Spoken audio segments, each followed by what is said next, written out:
Welcome, ladies and gentlemen, to another edition of Bottom of the Bill. We got not only our boy, but our drummer for Side Hustle, Aaron Plotz, with us today. How exciting. Our number one peg. Oh, thanks, our guys. number one peg. Before we get started, Only took how many months to get me on here? Come No, on. I'm kidding. It's not like we got to that. do the cheers. Yeah, we'll cheers. This will be a good one. I can feel it. Oh, thanks, I can guys, feel for it, too. having me. I appreciate it. Of course. Before we get started, to mention a couple shows coming up. We're going to be the Hangout Express is going to be at the local in Neptune Beach Friday, this Friday, February 26th. Jesus Christ, I had some hard time Next remembering that Friday, one. yeah. No, it will be this Friday because this airs on Sunday. that's So right. you My gotta bad, think my about bad, shit my like that, bad. you know. Yeah, Tuesday. 7:30 to 10:30 at the local on Friday, and then. Are you going to play that one with us? Yes, Nice, I'll be there. alright. on And the wall. then Aaron just specifically doesn't want to do A1A dates. That's it. Mario's gone, bro. It's okay. No. And then I have some solo dates this Thursday at Southern Kitchen from 8 to 11. And then Saturday at the Omni, which, you have to be old and rich to come to that one. So sorry, guys. And yeah, so that's Bill. You got any dates to plug?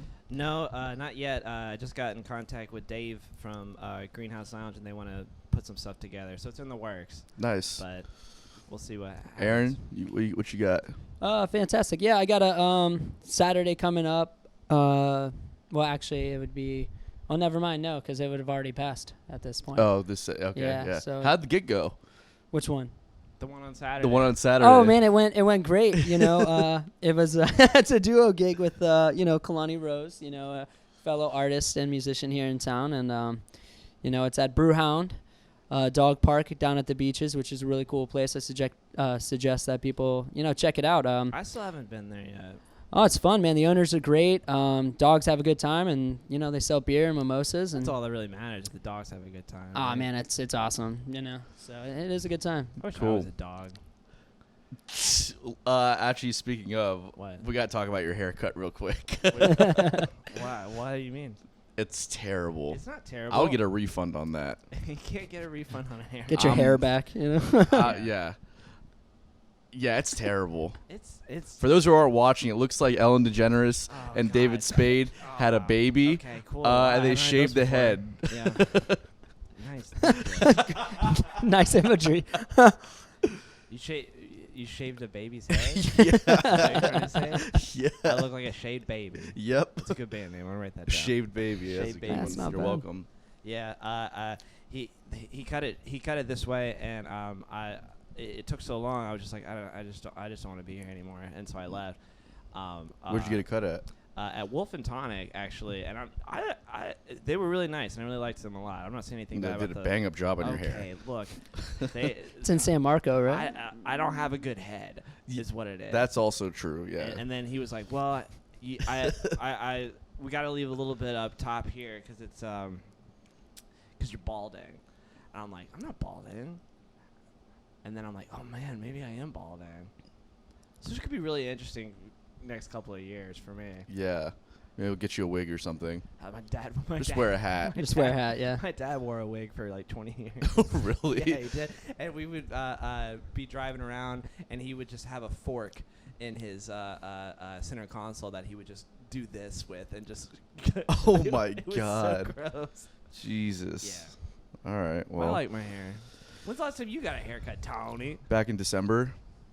Fuck you, no you didn't. I did, I swear. Your hair's I like did. down to your butthole. I know. That was after the haircut. Oh my God. I just got all the dead split ends cut off, and then I just kind of make it look nice and voluptuous. If I and, have a you know. receding hairline, you have Voluptuous. You have an impeding hairline. I wish that was It true. looks like your hair is taking over your face. I'd rather have that problem than your problem. I don't know. I'd much rather look like a distinguished older man than a wolf man. You'd be like an Asian crackhead? No. You look like an Asian crackhead. I don't look like a I crackhead. look like a man who I'm too is getting chubby. younger. No, you're I not. look like Benjamin Button. yeah, I'm Benjamin Button, and you're just an Asian crackhead. I'm like Benjamin Button in reverse. You know what I'm saying? That's So regular aging. yeah. Yeah, exactly. All right. Whatever. No, yeah. Let's go ahead. Let's continue. Okay. Well, I don't know. This isn't a hair podcast. This is a music podcast. Let's talk about music. Or whatever. I don't care. Whatever. So, Aaron, why don't you give us some background? How'd you get started playing music? I guess I was about 8 years old, listening to a song. Bass drum was playing. I noticed that. I mean, it's cheesy as hell, but noticed that my heartbeat was going with the bass drum. I didn't know it was a bass drum at the time. Yeah, I know, it's very cheesy. I didn't know it was a bass drum at the time, and I told my dad, I'm like, hey, my heart feels weird, and, and my dad's a smart ass, so he was just like, maybe you should be a drummer. Really? Yeah, he was being a real smart ass about it, and I told my mom, and I was like, yeah, I want to play drums, and she's like, all right, well, if you can find yourself a teacher, we'll get you lessons. And I went to my music teacher at the school that I was going to, and I got the number of the local, one of the professors over at JU, Tony Steve, and she called and made my first lesson, and it was on my birthday. How old were you? I was turning 9. Wow, holy cow. Yeah, it was pretty cool. And funny enough, though, we showed up for the first lesson. There was a note on the door. Yeah, I couldn't be here. Show up next week. Oh. Yeah, so I was so disappointed in my little 9-year-old heart, just crushed. But yeah, so we went the next week and had my first lesson with him, and he accepted me as a student, which was really cool because he didn't, at the time he didn't like teaching children. And then, yeah, man, just years passed, stayed with him, went to college, and just did the works, When I think of you at 9 years old, I literally think of like you with a beard and everything, just shorter. I wasn't much taller than I am now. I mean, let's get real here. It's like the image of you being sad and disappointed because the note was, I just saw you like with your face right now, just like like a child version of that. Yeah. If you catch me from behind in the right clothes, I look like I'm still a child. So I don't think you'll be a child. I appreciate you. Thanks, man. We're just a couple guys hanging out. We're just a couple guys hanging out. Just a couple guys. Well, what were some of your earlier influences? I mean, I listened to, I listened to what my parents listened to, and my dad listened to like AC/DC, Guns N' Roses, Led Zeppelin, Pink Good Floyd, Aerosmith, a lot of the hair banging music, and then when I started getting into playing, then I started looking at other things, getting into jazz a little bit, funk music, and stuff like that. It was a really slow progression. The rock really stuck with me. Really enjoyed the intensity of it, and you can really just let loose. It's like power almost. And it was just fun to play. I think I was in 8th grade. I started a band. Well, I didn't start. I joined a band. We were called Raunch. Raunch? Yeah, Raunch. Yeah, like it's raunchy. Yeah. But it wasn't. Name. I mean, we didn't know shit about anything that would be raunchy at the time. But what kind of stuff were you guys doing? Like Nirvana-esque. Okay. So like heavy beat, you couldn't understand the lyrics. Yeah.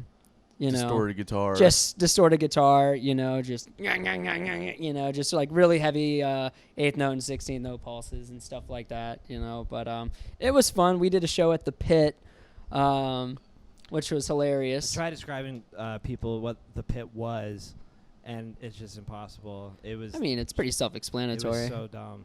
Yeah. I mean, they had a chain link fence as the cage. Mm-hmm. Yeah. So that's what I've heard. But that was so people couldn't get on the stage. It definitely wasn't for. You could still definitely throw whatever you wanted to on the stage. Yeah. So it didn't cover like the whole front of the stage. That's it was the other part yeah, too. they left the opening for the they band. left the opening in. Yeah.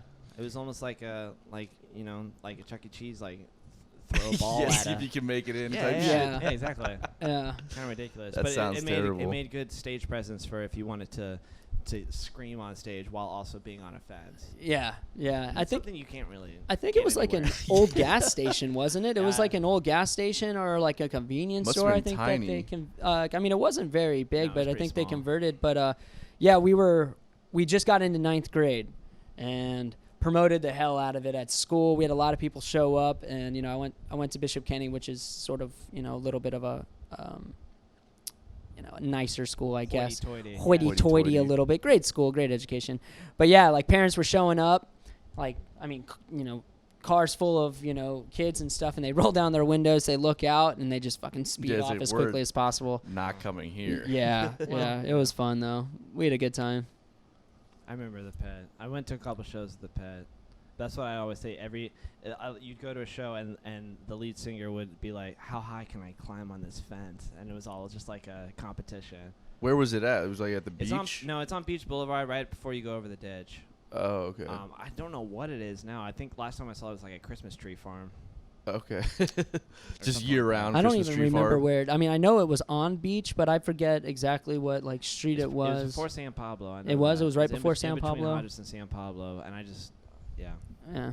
I mean, it was sort of a hellhole. So Yeah, Was it this- was. It was awful. It was literally called the Pit. yeah, So, they got it right. Yeah. They got it so this is kind of like a building on what you just said, but what is your like some of the earlier creative projects you were involved in, like in high school and that kind of stuff? So in high school, I did. I was in this band called Sin of Silence for a little bit. That was really fun. What kind of music was that? Like singer-songwriter-esque, but I still was playing pretty heavy. Sounds like a metal band. With a little bit of like funk and Say the stuff. Scent of Silence? Sin of Silence. Oh, Sin. Yeah, I was thinking it yeah. was like a parody of Paul Simon. Oh, The Scent of Silence. the Sense of Silence.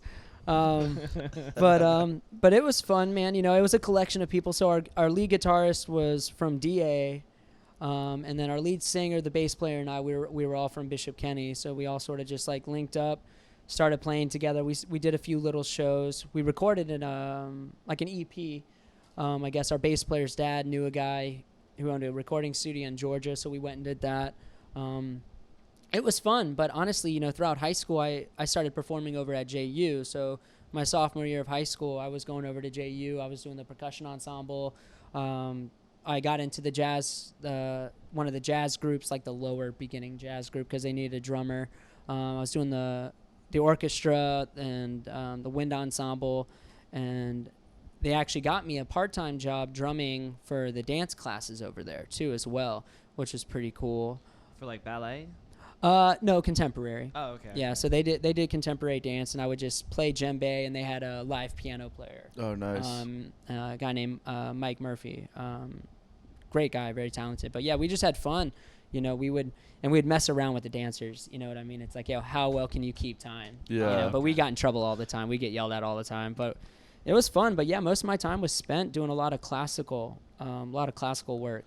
And working on, marimba, vibraphone, timpani, all that stuff, Yeah. That is one thing that I noticed about you is at least when you go to school for music, for percussion, you're just like, oh, they can just play drums. But it's like, no, you can play xylophone or marimba. I don't know. There's lots of different words for That's it. fine. Well, No, those are two separate things. Okay, well, whatever.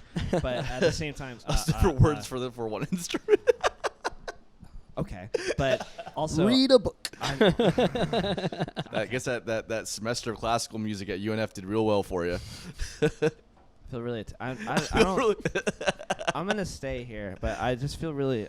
What's the word I'm looking for? Embarrassed. If you, so you're gonna put on your embarrassment helmet. Well, I don't like the way that I look. You guys made fun of me. There are sharp corners in here. So. Oh, Billy's a little sensitive today, guys. I'm sorry. Is this better? Yeah, especially you put that rope in front of your face. It's really good. Covered up your haircut. So, It did anyways, that. classical music.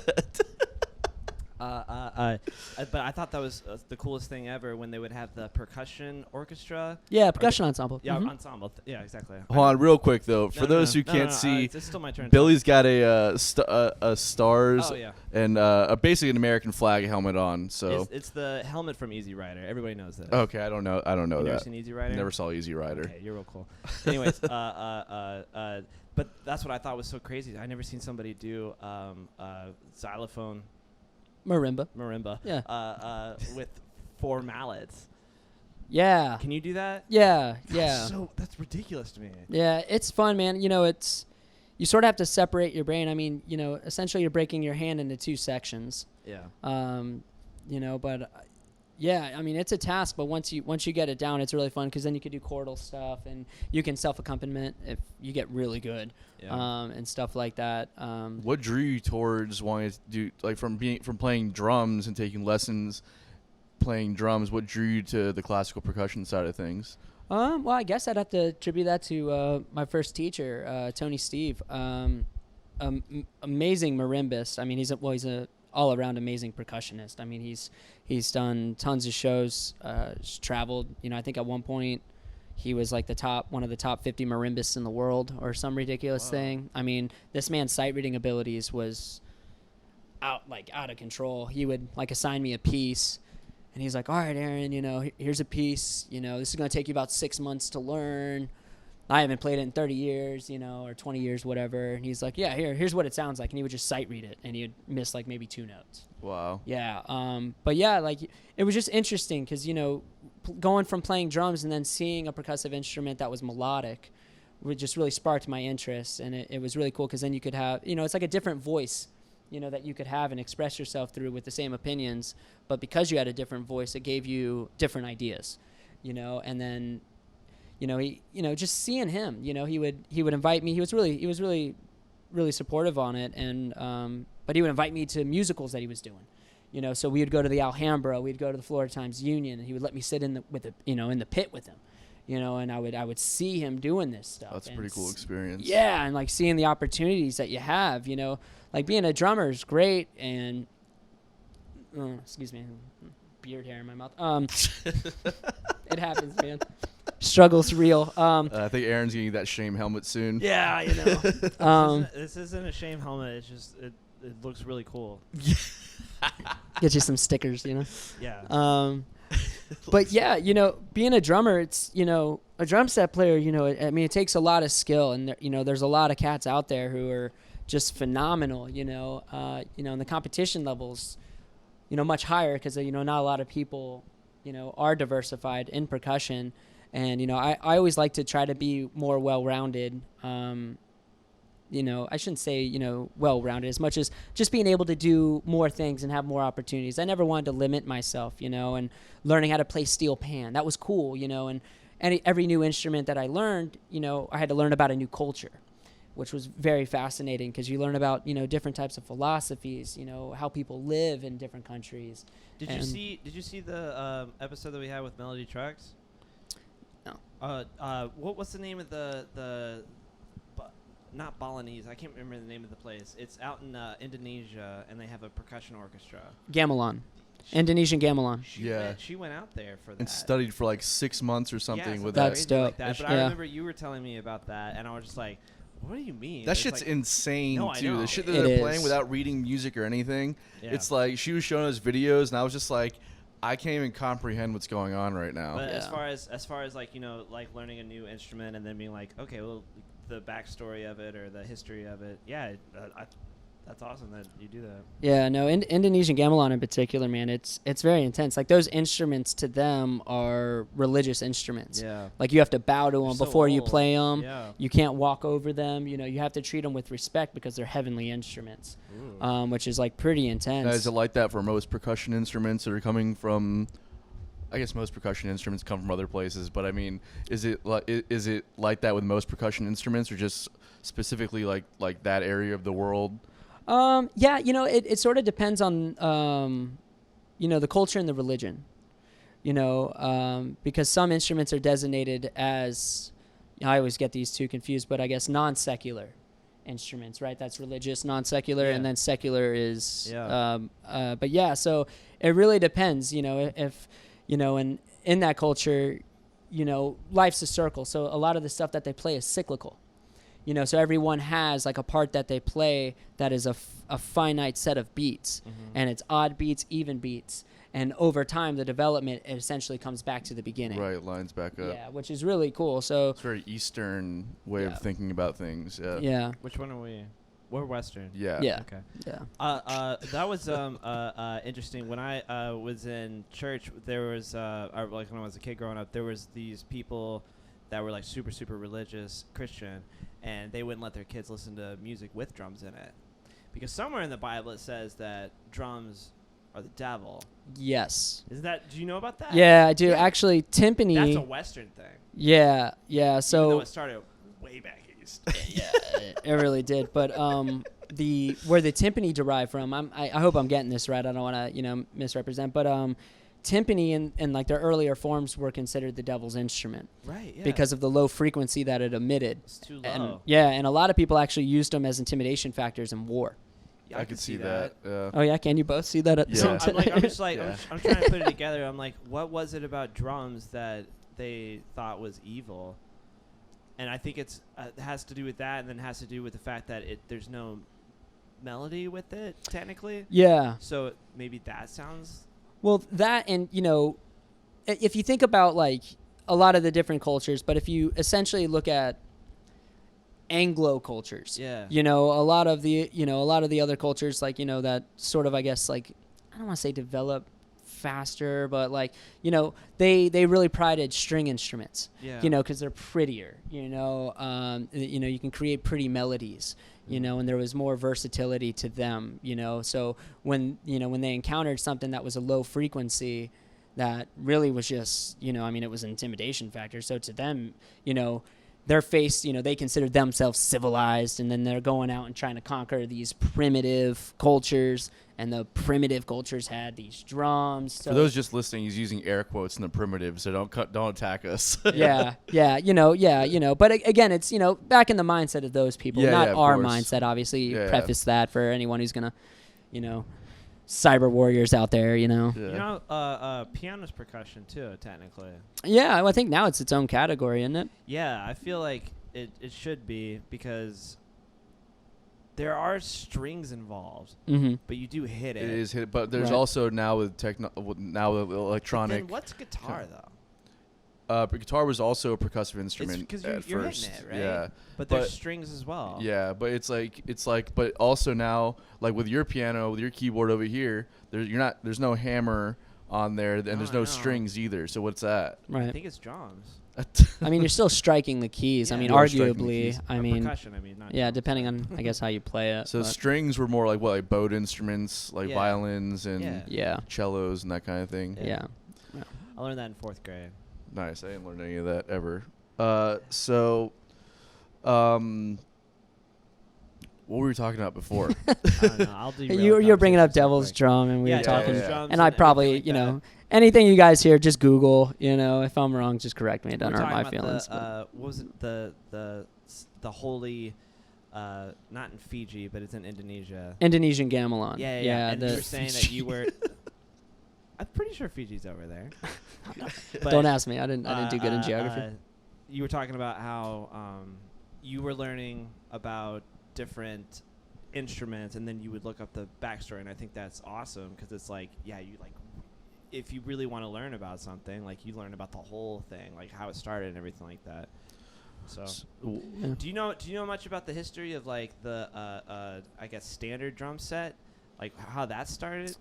I mean, in some regards, I do. I'm not going to claim to know much. Obviously, when you dive into American history, there's It's American though, right? It- With it- jazz, it's right? American history. So essentially, what happened was people took band instruments. Uh-huh. So they took the big bass drum, they took the snare drum, they took the crash cymbals, and they put it together. And in the beginning, that's what they did. But They- it's American though. yeah, So yeah. going for the I believe boys. so. Yeah, yeah. I should know this, man. girls. I don't. and all of them. 2021. we're all- 2020. Yeah, all 2021 boys. actually. We're all Them, Yeah. them, and theys. Everyone which in is fine. general, every person in Yeah. general. Another one for everyone, Bill. Boys Jesus is, Christ. boys is an endearing term. It's for the boys. Yeah. Yeah, maybe in 1950. Okay.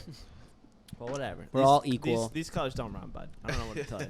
But Sorry, Aaron. no, it's not a problem. But yeah, that's essentially what ended up happening. Is, they wanted to hear all the sounds, and they wanted to figure out how they could get them all together with one player.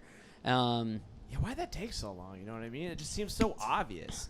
Like, to have a drum set, I'm like, yeah, like, there's going to be one guy. That, like, I imagine, like, an orchestra back in the day, and they still do a classical orchestra. They got one guy playing a drum, like a big timpani, right? Right. And then they have another guy doing cymbals. Crashing cymbals. Yeah.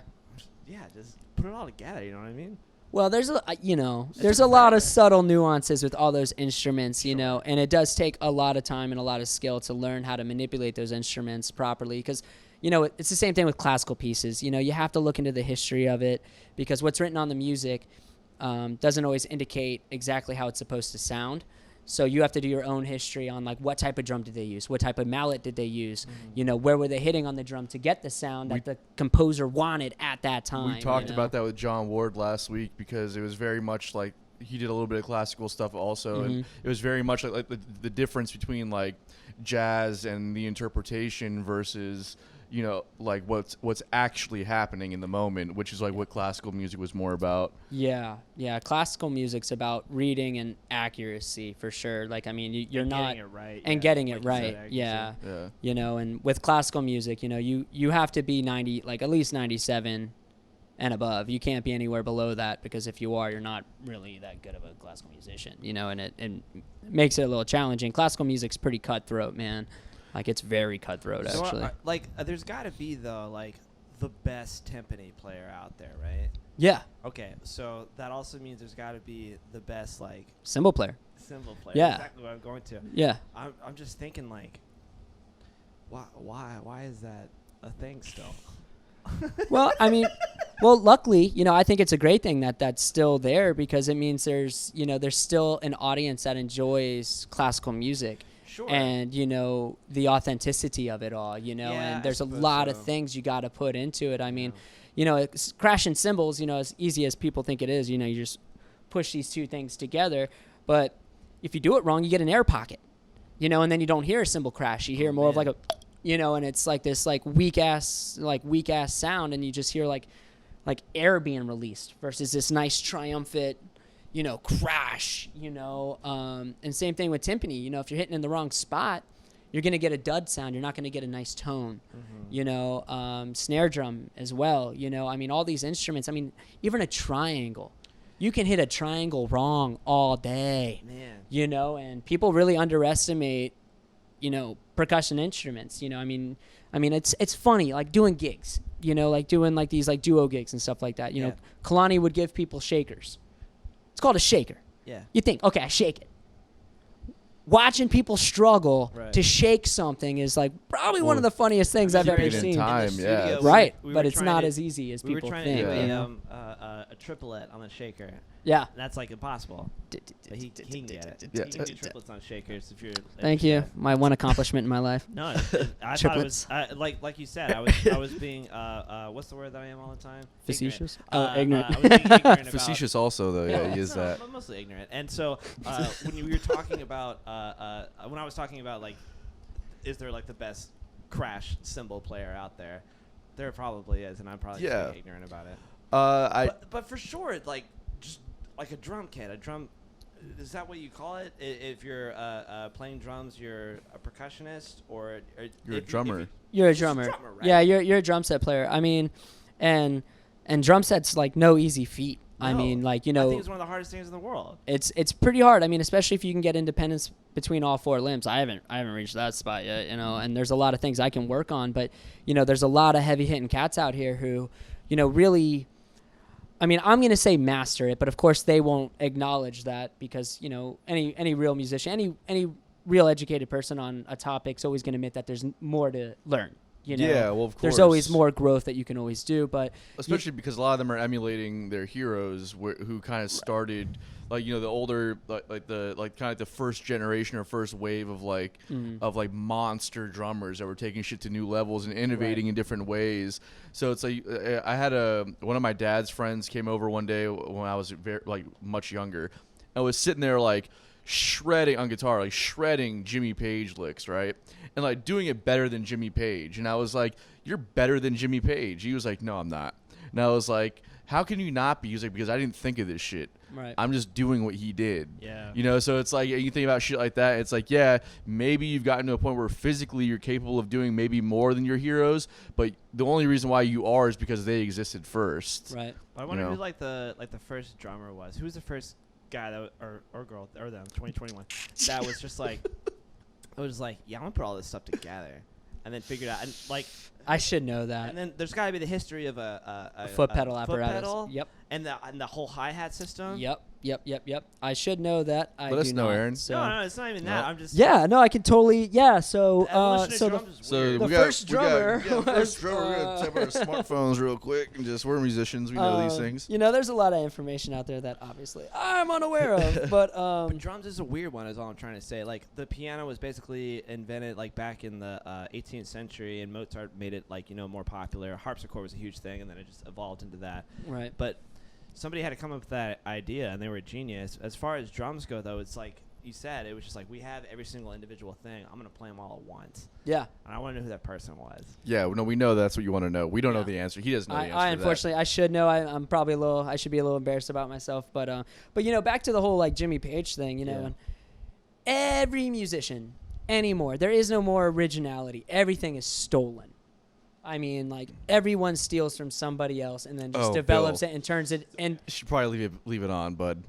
Just No, saying. it's all right. nah, I like it. It's the messy look you got to do. My head was getting hot. But I mean, that's all, like, I mean, a lot of the musicians, I mean, like classical musicians, what are they doing? They're learning other pieces that people have written. Right. You know, right. I mean, jazz guys, what are they doing? They're listening and transcribing. Right. Don't reinvent the wheel. It's silly. Find someone who's doing it in the way that you like it. Steal what they're doing, Yeah. And then adapt it and take your own personal experience, and create your own voice. Right. It's building a vocabulary. It's not very innovative, the whole classical thing. And I think that's kind of why people have left that in the dust and jazz as well. Like, they still appreciate it, and that's the whole point. It can be if you're a composer. It can be innovative. Right. Sure, But, like, if you're interpreting somebody else's music, it's not innovative at all. Like, the most famous composers now are like the ones that do soundtracks for movies. You know what I mean?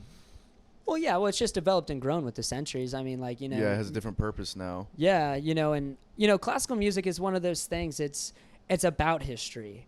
It's about the idea of striving for something that's perfection. I guess in essence, you're looking, because if you think about when classical music, and all the different eras, of course, classical, it was very educated. Children back then were very educated. Like, the Yeah. education system was a lot more intense. There was actually a pride in education. You don't really find that as much today. Like, it's like, oh, well, I don't really care about this. I don't care about learning that. I don't care about, doing research and figuring out things. I see it on Facebook. It must be true. I see it on, whatever social media, and it must be true. But, back then there was this seek of, knowledge and exploration. And classical music, that's what composers were doing. They were exploring, essentially, I guess, their harmonic and melodic, whatever, realm. It was such an untouched market. It was like space almost. Yeah, it's weird though. It, like, even up all the way to like the 20s and 30s, like they was still classical the whole way, and then jazz just started, and they were just like, yeah, we're not gonna do classical anymore. Yeah, Not as jazz much came around anyways. before that, but yeah, it was definitely It was like the a, 20s. yeah. I mean, it was just but I know what you're saying though. Yeah. Mhm. Like, but they kind of just left it in the dust, and I don't even think they were calling it classical music back then. I think it was just called music, right? Well, no, because that wasn't all music though. You had like country, you had blues, and you had things coming from the more Folk common music. You had folk folk music. Yeah, Yeah. and then you had like church stuff as well. It's just Well, but I mean, a lot of classical music comes from the church. I mean, No, I like in the understand. earlier years, like that's who was funding it. Was I'm the just saying church, by the you know? 1900s though, there Oh, was yeah. different genres of music coming about. I mean, Yeah. before that there was different genres of music, but just like It was culturally related. Yeah. Hey everyone, just want to take a second to talk to you about one of our favorite music venues, Blue Jay Listening Room. Blue Jay is a space for true music lovers where every ticket is a backstage pass. Silence your cell phones, enjoy a nice glass of wine or craft beer, and be part of an intimate experience unlike anywhere else in Jacksonville. Hear national and local artists sing their original songs and share the stories behind them in a space carefully curated for the premier show-going experience. I personally have seen some of my favorite shows here, as well as having played with some of my heroes. Not only is Blue Jay a wonderfully unique experience, it has become a staple in the Florida music scene. Mention bottom of the bill on your next visit and receive 10% off your tab. Blue Jay is located at 2457 3rd Street South, Jacksonville Beach, and be sure to check out www.bluejayjacks.com for news, ticketing, and events. It just took off, is what I'm trying to say. It took it all the musicians that would have, if jazz was never invented, and it was a perfect world, all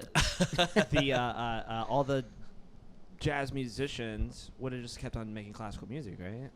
I don't know the answer to that question. I'm just saying, like it seems like it deviated completely as soon as jazz started, and then it went to this whole other route. Jazz was just kind of simplifying the setup of larger orchestras and then doing popular music at the time in a much smaller setting, which then kind of morphed into its own thing, you know. Maybe, so yeah, I'm sure that had a big part of it. Yeah, well, I mean, really, jazz is like essentially the mixture of classical music with, Afro influence. yeah, Really, I mean, that's really what it comes down to. It's taking the grooves and like the drum fills and the rhythms and stuff, from African influences, bringing it to America and then taking the classical music and sort of mixing them. That's why like some of the old jazz tunes that you find, some of the old jazz standards, they were originally classical pieces. Yeah, exactly. yeah, so exactly.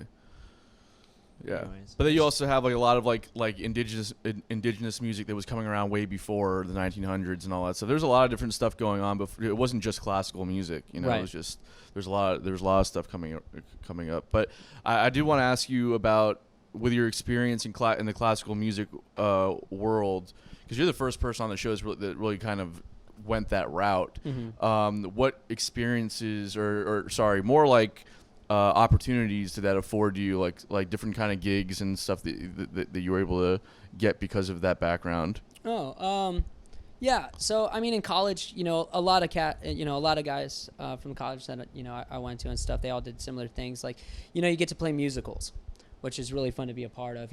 I did operas. I got to work with dancers and do dance music for contemporary. Stuff like that, but you get church gigs, which is cool because you know how to read music. Getting to play timpani. Did film score. Did that a few times. All within college, though. I mean, really, gosh, hell, I had one gig where I just played a djembe. That was dope. I got hired to just play djembe. It's at this like big ass house. They were doing like this boat tour, and they were like, "Hey, yeah, just play the drum for us." And I'm like, sure. It was the most silliest thing. It was a lot of fun. I got to meet a lot of like really cool people.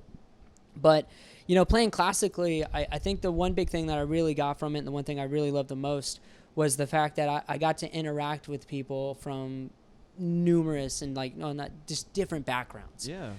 Getting to play with people who, were from, different Latin American countries or, just having the opportunity to play with people that were multiculturally diverse, and that was really cool. But, I played steel drum one time for a church, just a wide variety of things. Sounds so weird to me, a steel drum at a church. Yeah. It was pretty fun. It was actually at the St. Augustine Cathedral. Wow. That was really cool. Did well at the rehearsal, and then I sort of skipped a section at the. Did you do any of the during the JSO performance. gigs at all? No, man. I never reached that level. The more through college I went, I sort of realized how cutthroat it was, and the amount of perfection that is sought after. Yeah, it sounds like a bad gig, and you don't really get paid that much either, do you? Oh no, you get paid Really? pretty well. Yeah, you get paid pretty well. I thought you didn't And get it's paid not a very bad. much. It is what you make it. Yeah. And I always wanted to be in a band. That was always my thing. And playing classical music was fun. I did get the opportunity to play with a lot of JSO members. Okay. Doing gigs around town and That's stuff Jacksonville like that. Symphony Orchestra. Yeah, for not people. JSO. Yeah, I've had a not- few not- run-ins, but Yeah. luckily, Not Never- the sheriff's office, guys. yeah, never got locked up. But I would say that was what what's really cool is there was never a place I couldn't fit in, musically, and that was really fun, So were you able to kind of pursue original, like just not even original projects, but just like playing in bands while you were in school as well? Yeah. When I was at JU, I was in this band called Safari Sound Lab. Really fun group. We had a lot of potential. But it was like a pop reggae band, with a little bit of funk into it. But yeah, we had a great time, did a bunch of shows, did a bunch of college shows. So we're playing at, people's houses. We opened up for the Supervillains one time. We opened up Nice. for Afro Man, which was hilarious. Yeah, man. If there's one person that I don't think anybody beats Afro Man's tour. Like he is on the he used to be before COVID. Like just everywhere. He would play no matter Yeah. the crappiest fucking place in the world. He Yeah. would show up. You knock chicks out on stage. Yeah. That was yeah. hilarious. Yeah. But she had it calm. Yeah, just don't hop on stage while Alpha Man's up there. Well, Be yeah. good. And they try to whatever. But Just cut to that video. Yeah. Do a breakdown of it real Yeah, quick. right. Because she was in the wrong for sure. yeah. Well, I mean, honestly, the show that we played for him, we opened up, and I mean, it went well. But he showed up an hour late, Par for walked the on course. stage. He's smoking a blunt, and he's drinking, and he's like, "Hey, I'll be right back. I'm gonna go backstage and smoke another blunt." Yeah. And I'll come back on and we'll start the show. I left. I was like, man, like I've already waited an hour. I'm pretty beat from the show that we did. And like I liked Afro Man like 8th grade, like Colt 45 and Yeah. Because I Got High. Those were like really the two songs I really knew. And Palmdale, that shit is such a funny song. I used to be a big Afro Man fan when I was younger. No. That song is so funny. It all talks about how he moved from like the hood in LA and moved to like some rich white suburban neighborhood and how he would just like fuck up all those kids. It's called Palmdale. It's so funny. Okay. Jesus. But yeah, that was an interesting time. But yeah, Afro Man's interesting. Yeah. All right. So on top of all the classical stuff that you were able to do, when I first met you, when I first came here, you were kind of like playing with a bunch of different people around town. Yeah, I was freelancing, which is fun, because you have a new experience every time, and with freelancing, you're getting called in last minute, and stuff like that. So there's really, there's an expectation on you, that you're going to show up and do well, but if you only have like 2 days, no one's going to expect you to, learn 60 songs, especially as a student, because you're going to classes and you got other things going on. But it was, it was really fun. I played with this lady, Mama Blue. I'm pretty sure everyone's familiar with her.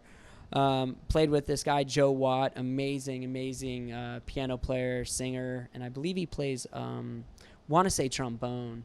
I hope I get that right, but just an amazing guy, really, really, really nice, outgoing. Did like a bunch of country things, did some reggae stuff. But yeah, I really did. I just would sit in, and just play with people, and it was fun. And even before I was in college, I was sort of doing that, which was hilarious because I'm like 15 in a bar. I wasn't old enough to even be in there. And, I'd just funny stories. I'd be at the bar just chilling, and like some girl would come talk to me, and I'm like, oh, cool. Here's this pretty girl. She's talking to me. Cool. And then I sit there and realize I'm not 21. Yeah. I can't buy her a drink. So I'd like slide her a 10 and be like, hey, buy yourself a drink. Yourself a drink, girl. And they'd be What? like, yeah, like, why don't you buy it for me? I'm like, I'm 15. And they're like, oh my God. And they'd run away. But yeah, it's really cool. And freelancing is pretty fun because it's always a new experience. You get to play with new people. It always forces you to listen. Yeah. And I'm glad I did it because I really learned how to, shut my own voice up and listen and contribute to what the overall message was versus, what I just wanted. I'm going to show my chops and all this stuff. Right. So it was a really great experience, What kind of stuff did you do to prep for those kind of gigs? Well, it depends. I mean, if they sent me the music, then I would listen to the songs, and, take notes that I could. Most of the time it was like, all right, fast, medium, or slow, is it a shuffle? Is it a rock groove? Reggae, identifying the tempo, identifying the genre, and then listening for hits, anything interesting sections, and then just going there. If someone gave me sheet music, I was fine. I'm like, okay, I know how, I'm a reader, and I worked on reading. All my teachers were very, That's a weird one too. Is sheet music for drums? Yeah, well, I mean, most of the time you don't get really. It's not sheet music for drums unless you're doing a musical. If you're doing a musical, then you actually have like drum parts. Oh, I see. But it would be like, lyrics and chords. Okay. Yeah. You know what I mean? And then some people were really cool, and they'd be prepared with the music, and they'll write in the hits. We do this here. We do a stop here, in here, and stuff like that. And when you have tools like that, and resources at your disposal like that, it makes the gig a lot easier because you're just reading. You know what I mean? It's like, okay, cool. It's a rock groove, 120. All right. you know, and you just go into the groove. You know, the ones that made me nervous is when, you know, they give me a call and then they wouldn't send me anything. That kind of shit's unacceptable though. A little bit. Yeah. A little bit, but it's the name of the game though. Yeah, you know, if you're cool, you can just roll with it though. I mean, that's true, but it's also just like it's gonna be a bad fucking gig, or it might not even be a bad gig. It's just like it's gonna be just, you know, I guess it keeps you on your toes. It keeps you on your toes, but it still is unacceptable. It's like you don't even have to send, like you don't have to do like the charts and send all that shit. Just send at least links to the music. You know what I mean? Or like the song list you're gonna play. Yeah. At least that. Yeah. At least a song list, and it, like any specific version. Yeah. Of a song, because like there's some songs out there with like 20 versions, and if you listen to the wrong one, you could potentially be in a whole different realm, bro. You know, I did this. I do these jazz gigs from time to time. Pretty confident the guy's not Nobody listening, knows so why, I don't. So I don't care if I say this or not. just don't name drop. I'm not gonna name drop, but Jazz. I get these like I'm not a jazz musician, so I don't just know tunes like that. I have to learn them, Right. And I have to make up the charts for them myself. And then it's like all I ask for is a set list and the keys. That's all I ask for. If you can give me a version, that'd be great. But like, if not, just the set list and the keys. I can't even get that. That's not very jazz of you. You're correct. You're right. If you're real jazz, though, I'm not real jazz. He prefaced that though. I'm not real jazz. I'm not a jazz musician. I can fake my way through it, but I'm not a jazz musician. I can play through changes. I know my chord inversions and my voice leading shit when I need to, but I'm not a jazz player. As long as your people who are listening aren't jazz musicians, they'll think it's jazz. Exactly. Yeah. Unfortunately, that's the only people who go to jazz shows. It's jazz musicians. Well, yeah. So, anyways, that's why I try not to play jazz. but I can't stand like on gigs like that. That kind of shit's like, yo, you need to give me something here. Yeah. Because especially if I tell you that I don't know this shit like that, then you should just work with me on that. It's real you know? conceited, isn't it? What? To like just be like, hey, just show up and like. No, it's not conceited. What, you don't fucking know this? Yeah, in that world though, you know, it's like you show up to a classical gig. They're not sending you a set list, right? You're probably getting music ahead of time, where it's just like, here you go, like well, here's most your of the sheet time, music. like sometimes, like half the time, you know, depending on the gig and who's contracting it out. Like if you have a good contractor, they'll give you the music. Yeah. Like you'll get the music a few weeks in advance. But then, like even then, you'll show up and they'll still hand you pieces that you're sight reading. You know, but you have the one rehearsal. Yeah. So you get the one chance to screw up once. You know, and even then you shouldn't. You know, you'll get fired. I've seen it happen, like people getting fired right then and there. At a rehearsal? Yeah. Good yeah, Lord. dude, this poor girl, man. I mean, and it's fair, you know, especially if you get the music in advance. But this poor girl, you know, I think she was playing violin. She missed her entrance 3 times. Oh. And the conductor looked at her and was like, "Thank you for coming. Please leave." Oh, wow. And before she even like, cold-blooded. bro, before she even put her bow down, he like looked me dead in the eye and was like, "Do you know anyone else?" I was like, "Well, I didn't hire her. Like, Yeah. I'm not the contractor, bro. Like, you know." But you know, of course, you know, when someone asks that, you're just like, you know, I didn't want to be mean to her, but then again, she showed up unprepared. Yeah. You know, that's on her. But you know, I told him like, yeah, I know a few people I could call who are gonna get the job done, especially even now because the show's tomorrow. Yeah. So now they don't even get the rehearsal, so they have to show up with the music, you know, you're ready to go, and you don't know how the conductor's going to count in unless they tell you. You know, they might give you 2 bars, they might give you 1 bar, they might give you 1 beat. Jesus Christ. You know what I mean? I Yeah, mean, it's it's stressful. It's pretty cutthroat, man. I mean, it's fun though. You know, once you're in, you know, and again, I didn't play for JSO. You know, I'm not going to claim to be a classical musician. I just freelanced and played, you know, classical music. I did church music and stuff like that. You know, but once you're in and you get to know people, you know, it's actually really fun and it's beautiful music. You know, you really get to enjoy, you know, being a part of something, you know, that's old, so it's historical, Yeah. which is really cool. And it's just pretty. You know what I mean? You get to create pretty music and you see how people respond to it. And Yeah. you're a part of that, you know, and it's just a really cool experience. Just like high stakes music though. Like Yeah. what's the point of that? Once you get to a certain level, it's all high stakes, man. Yeah. When you have promotion companies dropping $1 million of overhead onto a show, Sure. you better believe that's high But stakes. as far as the like response from the crowd and everything like that, people would much rather see. Well, I'll say like a good example is Dave Grohl from the Foo Fighters. Yeah. Did you go to when he played here for Rockville? No. It was like the most like just like low stakes show out, and obviously like not trying to say he's a bad songwriter or whatever, but it's just all bar chords the entire time. Yeah, but it's not a low stakes show. People have high expectations of the production and the turnout, and there's a lot on the line, man. I'm just trying to say that, yeah, I guess so, but it just seems way more relaxed than. I mean, he fell off on a stage one time. There like, you go. just drinking. And then he was just high on like Roxy's the entire time. Right. He was just like super. But he's Dave Grohl. Yeah, exactly. That's You what I'm know, trying to say. I mean, once you reach a certain standard or a certain level, I mean, honestly, I could imagine back in the day, some of these composers, Yeah. like they could just essentially shit out a piece, and people are like, "Oh my God, he did it!" Yeah, I would and he's like, imagine, "It's my yeah. worst piece of it's my worst work, but here you go. I know you'll enjoy it." But yeah, once you reach a certain level, obviously you need to have some self-respect and integrity, and make sure you're providing like a good service because you're still getting paid for it. Yeah. But at some point, you're just a name anymore. You're no longer you. You're this fluid, this image that everyone thinks of you. Right. You're no longer that person.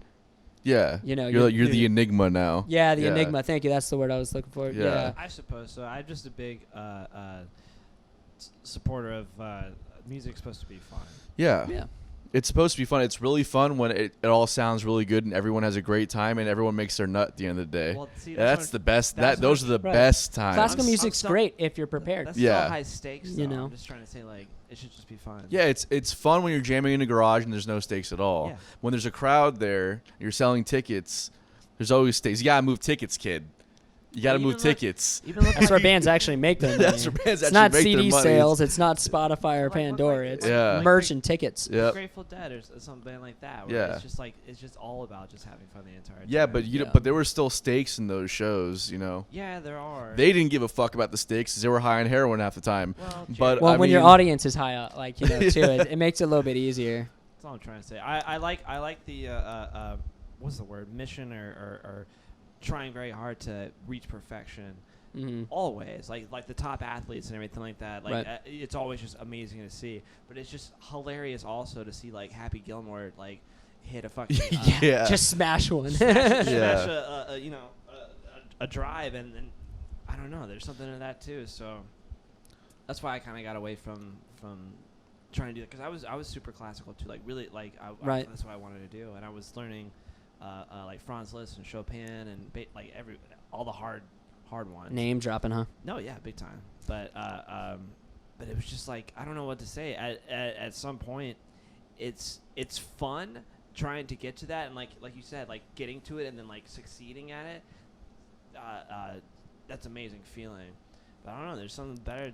That's to when me. that's only when it's fun to me. Yeah. It's not fun when you're bombing on I'm stage saying that, and Who the hell likes that? yeah, Like, that's I suck and that's I not know I fun. suck. This is great. And then people are walking out of the building, Yeah. You have and then to- you're getting, and then people go around talking shit about your band, Mm. and like none of that shit's fun. You have to celebrate your failures. Otherwise, you're going to. I like, understand.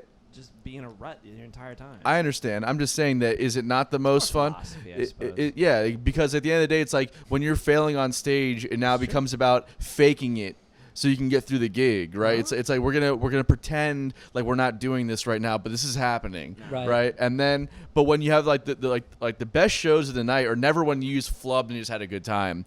It's always like when you fucking crush it. And it was like seamless, and the crowd had an amazing time, Right. and everyone had a great time. Especially when you make some money at the end of the night. Right. Like those.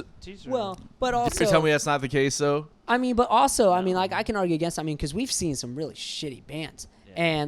but because they're having such a great time on stage, the audience is enjoying it. Yeah. So I mean, there is this But- like. What's the But who's to say caliber- that that was fun for them, though? No, at I'm the end of the trying to say, night, what's the when all caliber- said and done, they go back to the hotel I mean, room. I'm and not they're gonna like, name drop, but there was that one band at OBJ that. Oh, I know who you're talking about. Yeah, they totally. I mean, they sounded. I mean, like if ass had a picture in the dictionary, it was that. Was I there for that? Yeah. I wouldn't have been you- at OBJ otherwise, man. No, I'm saying, was I at that show? There was No, that. you- Yeah, you were. Yeah, you were there. I I mean, wasn't. I know exactly who you're talking about. I'm not gonna name drop because it's not cool. But I mean, they tanked, dude. I mean, I thought it was like the worst sounding thing I've ever heard. They weren't in time. I think they were messed up. You know, I mean, but that aside, they were having a blast, Yeah. and that's what people really want to see is people having fun. You know, Yeah. people want to be around people who are happy. You know, people want to guess experience stuff like subjective. What's that. your You know, caliber for like a good show?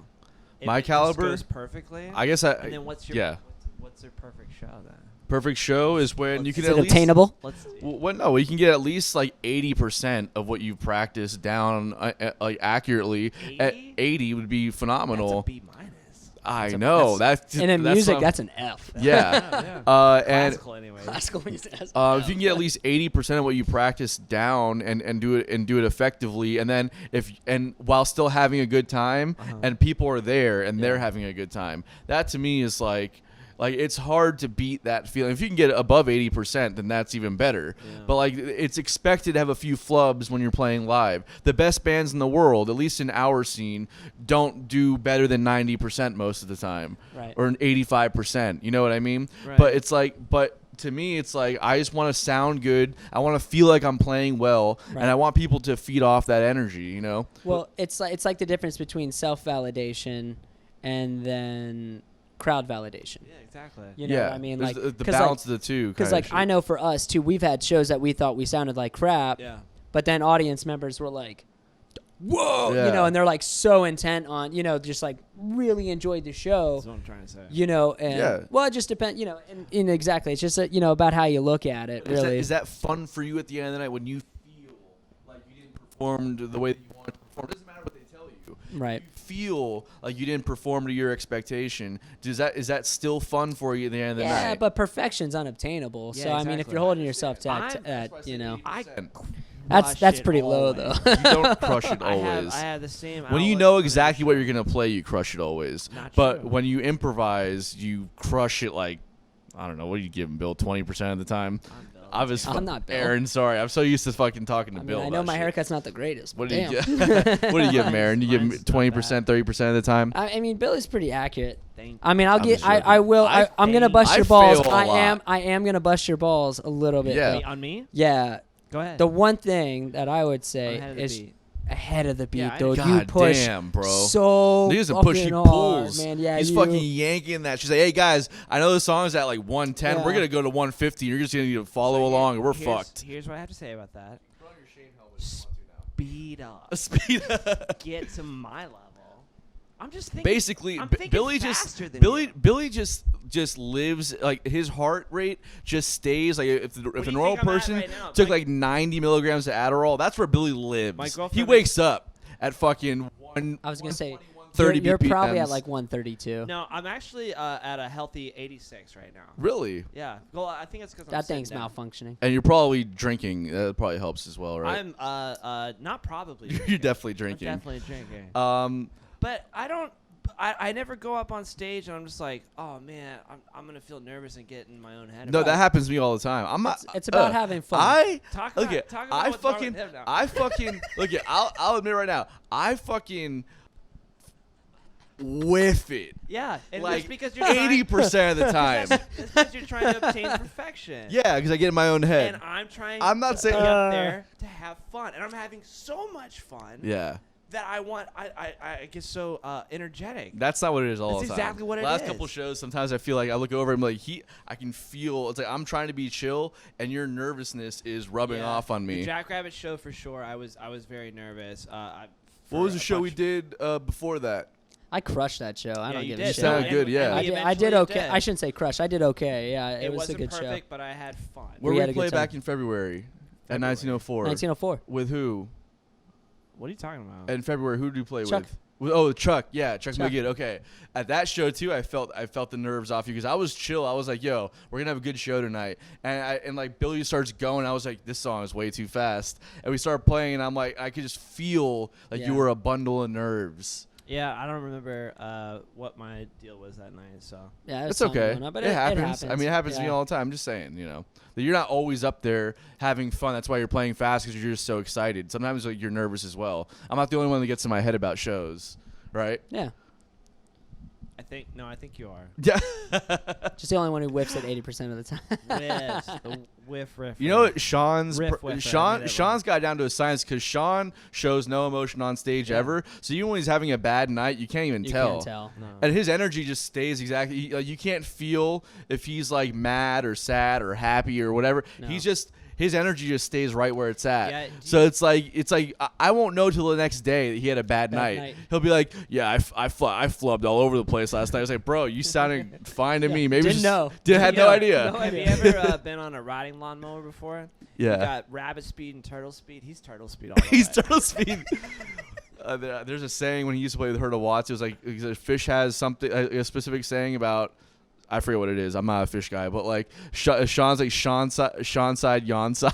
Yeah, it's the somebody yawn side. said that. Yeah. Oh yeah, page side, rage side. Yeah, there it that's is. right. Okay, yeah. But yeah, I guess I'm just on rabbit speed all the time. I Yeah. think that's who I am as a person. You are Yeah, that. You yeah, are You're that. pretty Yeah. quick. We were watching some old footage from like GoPro stuff from like the van. Oh yeah, And it was like I can't sit still. it was like we like the only time he would sit still is when him and I were fighting about something. Yeah. Oh yeah, because then he's honed in on getting you. Yeah, but then it's like it'd literally be like 2 seconds of silence. He's like fucking we should turn up the radio, putting this shit over Yeah. here, touch it. I'm like, and we're just like, yo, you can't. Like, I never noticed it until we I started have- watching the Can't sit video still. back. I have ADHD. You know this. Yeah, why don't you share some of that Adderall, bud? Because I would like to stay unmedicated. I like. The Well, way just that get I it and just give it to the rest of the guys in the band. We could all use it, obviously. I don't think that I I got should. some I energy. think I'm that's all right. illegal. It's a felony, I believe. That's. Anyways, I would do very Video bad evidence. impersonation. so Aaron, what are some expectations that you have from band leaders when you're going in as a hired gun? And have you had any moments where? I guess answer the first question first. We'll get back to the second question. I mean, I don't know. I really don't have much expectations. I guess like one expectation is like if you didn't send me the music, cue me. Yeah. And most of the bands that I played with, like the bass player would cue me. And sometimes depending on the music, you can hear where it's going. Yeah. If you familiar yourself, with vocabulary in different genres, you start hearing tendencies, and you're like, all right, we're gonna do a break here. Okay, we're gonna do a double hit here. All right, we're gonna end the tune with this phrase, but in the middle of the phrase because that's what they do in this, in this genre. But for the most part, the only expectation I have is like, yeah, cue me when I need to be cued and pay me when I need to get paid. Yeah, that's the I mean, question right there because that's there's pretty people out much there it. that don't that the pay thing is like a big thing. Yeah, that sounds like a hell of a bumper sticker, man. Yeah. Cue me when I need to be cued. Pay me when I need to get paid. yeah. Trademark. Which is usually by That's the a good one. or these days at least Venmo me by the end of the night. Yeah. For 2 days, you know what I mean? And most people are good, and I mean, like, yeah, there's some people out there who owe me money, but like at the end of the day, you just sort of like, you put it out of your mind because you're never gonna get it anyway. So it's like, screw it, you just don't work for them anymore and move on. Yeah. It's just a learning experience, but yeah, I mean, when you're hired as a gun, I think most of the time I'm just nervous. I want to just make sure I do a good enough job. So if they, need someone to fill in, I'm the first one to get called. Yeah. It's all about, especially when you're freelancing, it's about that pecking order. You know what I mean? And, getting onto people's pecking order. As a student, you're not on anyone's pecking order. So you work really hard to have those opportunities to where you can fill in, because you'll have some drummer hit you up. Like I can remember, they'll hit you up and they're like, yeah, you're like the third guy I called. You're like, yes. Yeah. I'm glad all three of those motherfuckers said no, and then it's my time to shine. And, Yeah. and you get really nervous and, and you want to make sure I'm probably yelling in the mic. It's probably really loud. No, you're fine. But yeah, but then you get in and that's your foot in the door, Yeah. but there have been times, and that was one thing I learned in college. Answer your damn phone. Yeah. Very important. And like, there was a lot of gigs I got because I answered my the phone. Yeah. They weren't waiting for people to call them back. No. Like they literally were like, hey, I called 2 people. They didn't answer. So you're it. Dope. It's fine with me. Like, great. Thank you. I'll make sure to show up and do fine. And luckily, I did well. And then sometimes I didn't, and I heard about it, and then they didn't call me back. That's what I want to ask you about. Was there any scenarios that you walked into maybe where you weren't as prepared as you should have been, or took on something that maybe you shouldn't have taken on because you just wanted the experience? And how did you learn that, or how did you use that as a learning experience rather than like a moment of self-defeat? Yeah. Okay. So, any jazz gig I took, I always felt like it was the wrong thing because I do not consider myself a jazz drummer. Like, I can swing ish, but there's a lot. I mean, you guys know all the guys, a lot of the guys out here who are actually like really good jazz drummers. But I just try to just keep a swing and hold it down. But there's one classical gig. It was a church gig, but it was Christmas music. I shouldn't have taken it, but I was sort of obligated to take it, but it was I had way too much with class, and I think that month alone, I was moving instruments for other people, and I was doing my own shows, and I did this one. I couldn't even tell you how many gigs I had that month. Like, it never happened again, but it was a real stacked month. And I looked at I went through all the different churches that I had to play at. And I'm looking through the music. I'm like, easy, easy, easy, or I'm sorry, hard, hard, hard, hard. So I really focused on the ones that I really thought I had to focus on. And there was this one church gig. I'm looking at it, and I'm like, oh, this is stupid. This is stupid easy. I won't worry about it, Oh, man, I got caught with my pants down. Really? Oh, it sucked. It was horrible. I was missing things. I didn't have the right instrument. It's like, oh, play the triangle. I'm over there playing a fucking tambourine. And I really did. I was caught with my pants down, and they did not call me back, and rightfully so, but really, when you're in this type of field, beating yourself up isn't going to get you anywhere. So you either have to acknowledge, if you're going to do that, fucking quit, don't play any, I shouldn't be cussing, but just quit, cause you're going to be beating yourself up forever. Because you're going to constantly be making mistakes. But that one, it was just like easy. I messed up. They didn't call me back. I'm like, all right, yeah, I messed up. Yeah. Next time I either need to say no to the gig because I'm way too busy, or read the music, practice. That was my fault. I didn't practice. And, you just learn your lesson. Like, I felt bad about it. They paid me, which was, nice of them. I definitely don't think I earned it. But we all make mistakes, like, screw it. I made a mistake. You move on, practice in the future, Yeah, exactly. So. All right. So, I guess you want to talk about some of the current things you're outside of side hustle. You're playing with Kalani as well, right? Yeah. So I'm playing with Kalani Rose. We do a duo thing. I get to play vibraphone, which is really cool. We do some small stuff, I shouldn't say small because she actually does really big things, which is like really, really cool. But yeah, we just do some duo acts, we'll play. We've done some wedding stuff out of town. But it's all cover stuff, Yeah. But she's really talented. She's a good boss. She gives you all the information that you need up front. She's really good at paying you, and she's, really, pleasant to be around too. You know what I mean? It's a good time, And she's, my girlfriend, so I'm not gonna sit here and lie about it. But I actually did want to ask. So this might be a bit of a controversial subject, but I'm curious. Whoa! Before you start, it's very controversial. Go ahead. Very controversial. That's what I just said. Yeah, go ahead. Repeat it. People? Yeah.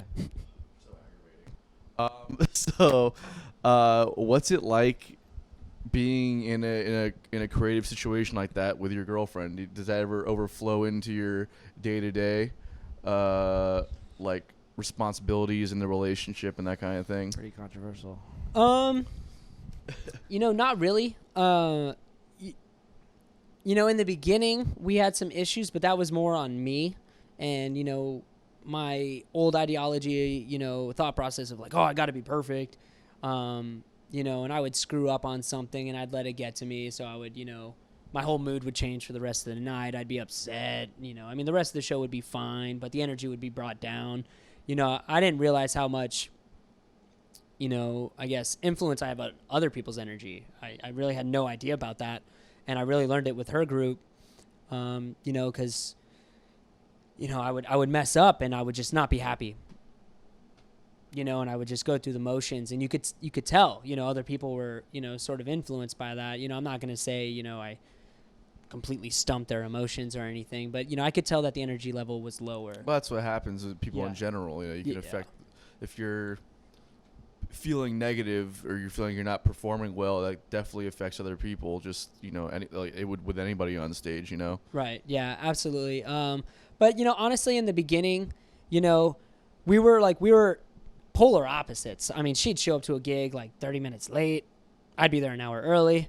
So I'd get upset. I'm like, yo, this isn't professional, But she was like so laid back, and the people who hired her were fine with it, and she would still do a great show. And as time went on, I learned how to chill out. And, I don't want to say learned, because, but she started understanding, like, hey, showing up on time, is important, having everything set up, because then you're not rushing, you know what I mean? And you don't have to, hurry to get through everything. You can just, get everything set up. But honestly, I mean, she's very professional, and, I try to be as professional as I can. And, it's a job. And, the real big thing is I have to remember that when we go to these things, she's my boss. She's hiring me at the end of the day. So it doesn't matter that we're dating. If she tells me something needs to be done, I need to do it, whether I agree with it or not. Because if we weren't dating, I would be doing it because she's paying me, But no, overall, she's really easygoing. And, she expects things from you, but she's pretty forgiving. You know what I mean? But yeah, no, I mean, we haven't really had any issues unless it's, my dumbass, causing an issue because I'm like, oh, I messed up. That solo sucked. Oh my God. And, being so dramatic. But yeah, overall, if you look at it, it's a job, and whoever's hiring, that's the boss. Yeah. And that's what's important to remember. It doesn't matter, it's like, no, she's paying me, unless it's like, immoral, which, something she's asking, or unethical, but she's never done that. She's a good boss and a good leader. So I need to be a good follower, in essence. I need to be a good employee. Yeah. It's a Tony Danza situation. I don't get that reference. Who's the boss? What's that? I don't want to be on this podcast anymore. Tony Danza is, he did Regis and Kelly, right? He filled in for Regis a couple times. What's it like being Yo? Oh, man. I can tell you what. It doesn't get much better. I feel like I live in a world of bliss. I'll say. It's just awful. He's on clouds, man. He's on clouds. Speaking of, we got to talk about Side Hustle a little bit, right? I mean, we should probably talk about Side Hustle. We got an album coming out. Yeah, so the leader of, Side Hustle, man, we got a lot of clout. God, No, go ahead and finish that statement.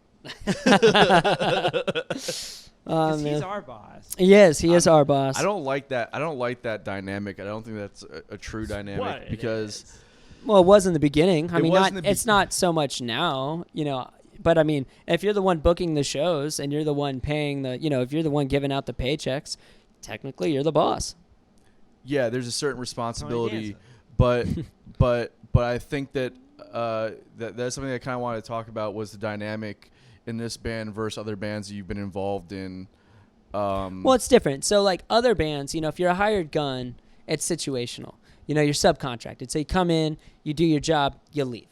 Like technically they're not your boss, you're your own boss. They're hiring you for a service. So you want to hold up your own level of expectation to your job so you get referred to other people. In a band like this, for me at least, it's long haul. It's a long-term investment. Long haul. You know what I mean? Haul. So it's a different mindset, especially since we're trying to be creatively inclusive. What's the word I'm looking for? Yeah, like a creative democracy. Yeah, yeah. So I mean, there is some give and take, So with this group, I know I can voice my opinion. I know I can be like, hey, dude, that sucks. Or hey, dude, don't give me shit about my playing when you can't stay in key. Staying in key is not so much my problem. It's just playing the right parts. That's my biggest problem. Yeah. But notes, it's a different dynamic. When you get into a band like this, I don't want to speak for everyone, but for myself, you're essentially adopting each other. It's like, hey, this is you're not biologically my family, but you guys are sort of like my family. Like, we're on the road together. We're stuck in a car together. We're stuck with each other's differences. We're stuck with each other's commonalities. I'm stuck with your shortcomings. I'm stuck with your great attributes. You know what I mean? And it's a give and take, and I can either sit here and be like, screw you guys, I don't like you, but I'm going to do it for the money, and then the project doesn't grow and develop like it should. Or I can be like, you know what? Let's see what we can do. Let's see how we can take our differences and take our similarities and grow and create something that's bigger than ourselves, which is Side Hustle, and that's how I try to approach it. That's a good philosophy. I like that. Ah, thanks, man. That's good. Yeah. That's the way it should be with any band. I feel like seeing the vision and allowing the possibility of the growth. I think that's something that unless you allow the whoever's like kind of wielding the fucking machete. Right. Who wrote the song, sort of thing, I mean, to an extent, but like you can write the tunes and not necessarily be good on the business end. You know what I mean? Well, yeah. So it's like, but it's like if you allow the person who's kind of like just dealing on the business side of it, basically, if you allow them to kind of see what your investment can allow for that band, then that can be a really good thing. There's a lot of people that'll just sit there and say, hey, well, we're going to pay you a fraction of what you're going to make on the gig, and I'm just going to keep all the money. And I've seen that happen before, and that's not very good. Especially, it's not a good feeling, especially when that money is just going to pay their rent or something. Right. Yeah. Versus, those people don't last. It's just like other businesses. If you don't take care of your employees, those businesses go out. Yeah. You know what I mean? Like, if you're not taking care of the people that take care of you, I mean, it's only a matter of time before you get a bad reputation and, like, people no longer work for you, and you end up working, you're just filtering through everyone who doesn't know you yet. Right. And that's a dynamic that I don't want to bring to Side Hustle, where I don't want anybody to feel like they're an employee.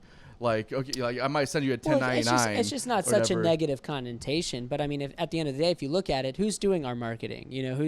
Who's doing the booking? Who's doing? I have certain responsibilities, right? But at the end of the day, like if I say like I'm most likely not just gonna make a call to take to remove somebody from the band without discussing with everybody first. Right, if that's the right move. He's more of a move. leader. He's not a boss. You know what I mean? Yeah, I would say the band leader is a more accurate description. I because gotcha. I mean, it's sort of semantics. I mean, because like for me, like I've actually worked at jobs where my boss was a good leader, and to me, like the two go hand in hand. I mean, there's good bosses and they're bad bosses. There's good leaders and they're bad leaders. But to me, anyone who's calling the shots is a boss. Yeah. But whether or not you're leading properly is different. Of course. I see what you're saying. But to me, it's interchangeable. To me, being an employee to a good leader is or a good boss, it's not a negative thing to me. It's like, wow, what a great opportunity. Here I am. I get to grow because I'm in a comfortable situation where my boss is letting me explore, where my boss is like giving me the opportunities to develop myself, and where my boss, can empathize and sympathize with my life situations. So if I need to miss something because I got to go deal with family stuff or, friend stuff or just important life shit, they allow that, I think that's what's important. I mean, I think right now it's the rhetoric that's getting in the way between the boss and the leader. Jeff Bezos of band leaders. with not even a fraction of the money, but Is he rich or something? Everyone says I look like Conor McGregor, and I don't have anywhere near what that guy has in the bank account. Well, I don't know. I'm pretty excited about the new album that we're gonna be releasing soon. Yep, I am too. Sounding really good. He was saying album art looks looking fucking good. I feel good about the band in general. I feel like we as a band. I'm not trying to toot my own horn. I'm literally around my bandmates right now, but like I feel like we stuck together and like dealt with that. Yeah. A lot of people have just like fallen apart or whatever. Fallen off, or not just really falling apart, but they're just like, well, we're not playing any shows anymore, so what the fuck was the point of it? But we fucking put our nose to the grindstone and did the album. Went down there.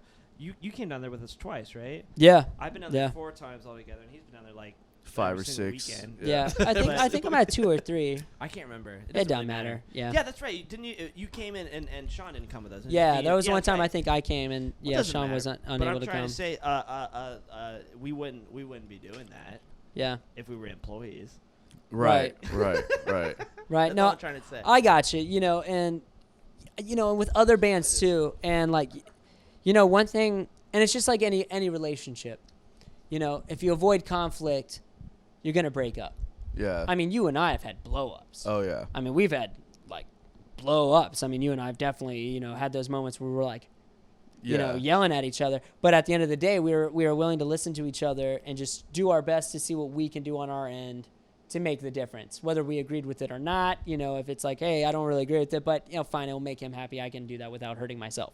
Not a big deal, But I think one thing with this band that's very important, like you said with democracy, it is sort of a democracy, but we do pass around the presidency. It's like, whose song is it? All right, you have final say. Yeah. Right. Like, I'm going to give input, but you're the one who states whether or not it's valid. And, we have veto power. There's sometimes where, you'll be like, I don't really like it, but all three of us do. And you're like, all right, fine. Even on my tune. Yeah, exactly. yeah, Exactly. Even yeah. same with Billy. It's like, Sean too, it's like, because I don't write anything, so I don't bring anything to say. But, You do write stuff. You just haven't brought a whole tune to the table. But you I have contribute to sections the writing. I and have sections of shit, Yeah. But yeah, no, and I think that's very important too, is we delegate the responsibility based off of whose really original idea it is.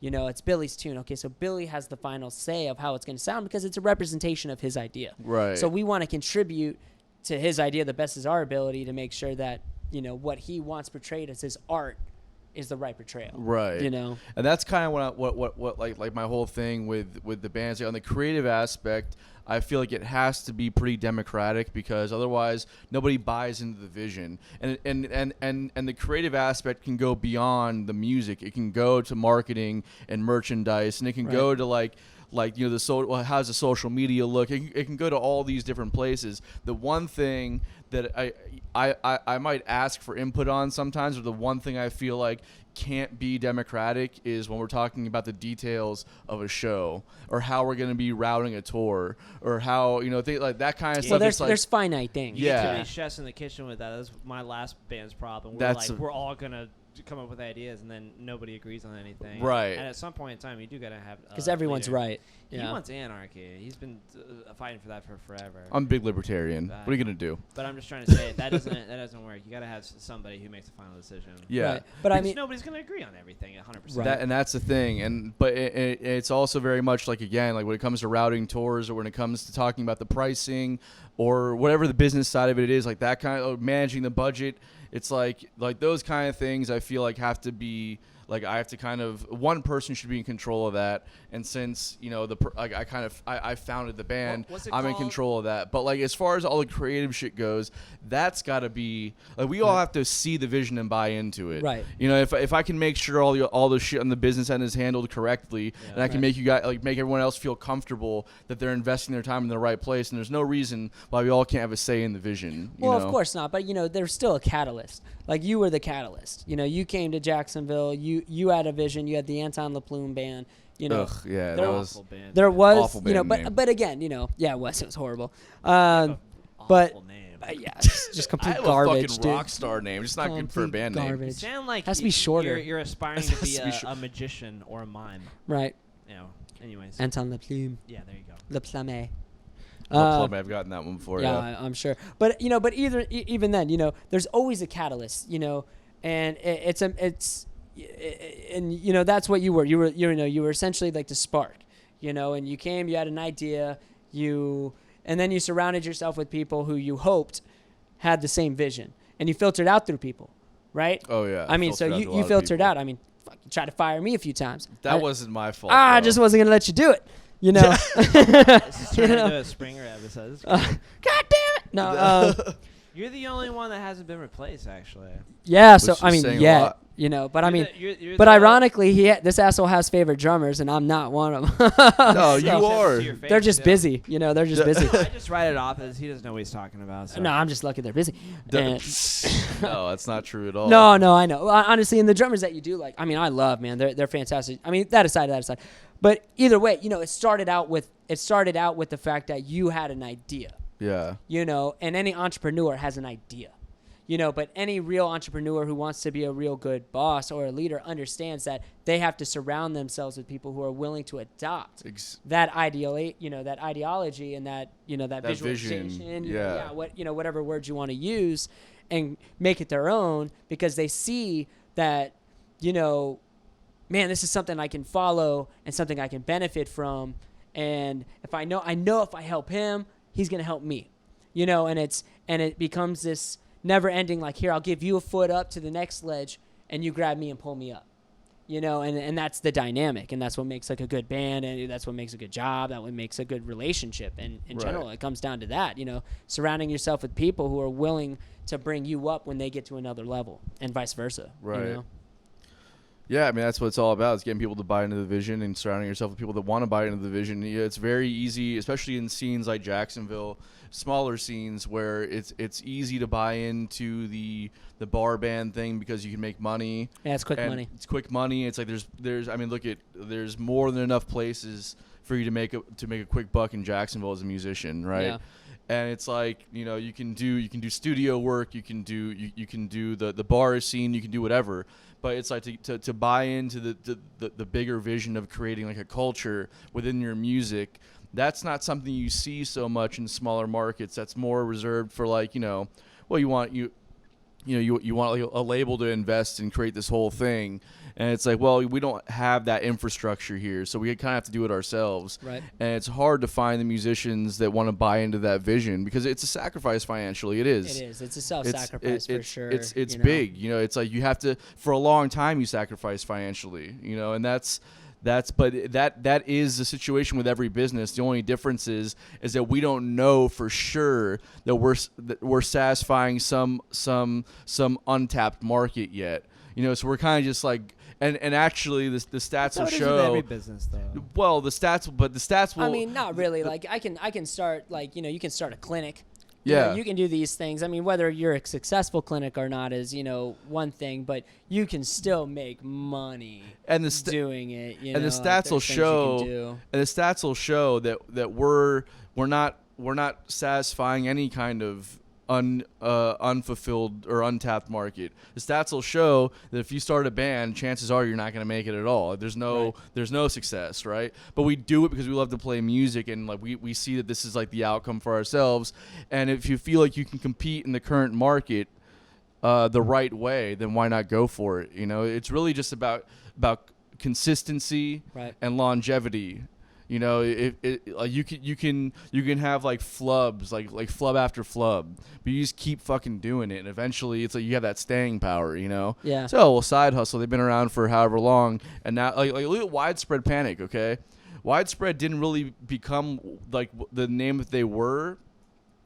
Like the last like 20 years maybe? They've been around since like the 80s. Really? Yeah. I didn't know that. But it's I'm not saying there's a lot of bands like that. It took like 10, 15.